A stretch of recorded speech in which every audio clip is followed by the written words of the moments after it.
మన బాల్పాడు గ్రామంలో వేయించేసి ఉన్న శ్రీ ఆదిత్య అంబికా విష్ణు గణనాథ సహిత శ్రీ భ్రమరాంబికా సమేత మల్లికార్జున స్వామివారి దేవస్థానం నందు ప్రతిరోజు కూడా ఉదయం 6 గంటలకు స్వామివారికి పంచామృతాలతో న్యాసపూర్వకంగా ఏకవార రుద్రాభిషేక కార్యక్రమం జరుగుతుంది. ఆ తదుపరి స్వామివారికి 10:30 లోపు నిత్య అభిషేకాలు జరుగుతుంటాయి. తదుపరి సాయంత్రం 6 గంటల దగ్గర నుంచి స్వామివారికి షోడశోపచార శివ అష్టోత్తర పూజా కార్యక్రమం జరుగుతుంది. తదుపరి స్వామివారికి ఏకాహారతి నక్షత్రహారతి ఇవ్వడం జరుగుతుంది. ఆ తర్వాత ప్రతిరోజు సోమవారం సాయంత్రం 6 గంటలకి స్వామివారికి శివసహస్రనామార్చన, అలాగే నక్షత్రహారతి, కుంభహారతి, సర్పహారతి, నాగహారతి, బింబహారతి, సప్తహారతి, పంచహారతి, అలాగే నక్షత్రహారతి 27 ఈ యొక్క విశేషంగా హారతులు ఇవ్వడం జరుగుతుంది.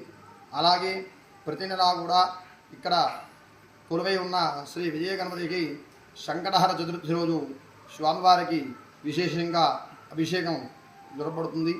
కావున భక్తులందరూ కూడా గమనించి స్వామివారికి దేవాలయం ఇచ్చేసి ఇక్కడ జరిగే పూజా కార్యక్రమం కైంకర్యమంతా కూడా చూసి తరించి స్వామివారికి తీర్థప్రసాదాన్ని స్వీకరించి ఆ భ్రమరాంబికా సమేత మల్లికార్జున స్వామివారి యొక్క అనుగ్రహాన్ని పొందవలసిందిగా మనం చేస్తున్నాము.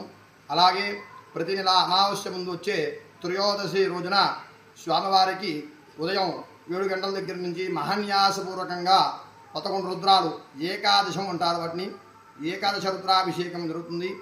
తర్వాత సాయంత్రం 5 గంటలకు స్వామివారికి ఏకవార రుద్రాభిషేకం, అలాగే పంచసూక్తాలతో విశేషంగా వేదమంత్రాలతో స్వామివారికి నందీశ్వరునికి అభిషేక కార్యక్రమం, తర్వాత స్వామివారికి అలాగే నందీశ్వరునికి ఏకకాలంలో ఇక్కడ హారతులు ఇవ్వడం జరుగుతుంది. ఆ తదుపరి మంత్రపుష్ప నిరాజన, స్వామివారి సేవా కార్యక్రమం జరుగుతుంది. స్వామివారికి జరిగే అభిషేక ద్రవ్యాలు కానీ, పూజా కైంకర్యంలో పాల్గొనే పూలు కానీ, అలాగే స్వామివారి ప్రసాద వితరణ కానీ, అలాగే తదుపరి విశేష పర్వదినాల్లో జరిగేటువంటి కార్యక్రమాల్లో పూలు కానీ ప్రసాదానికి కానీ ఇవ్వదలసిన భక్తులు కమిటీ వారు సంప్రదించి స్వామివారికి అనుగ్రహాన్ని పొందవలసిందిగా తెలియజేస్తుంది.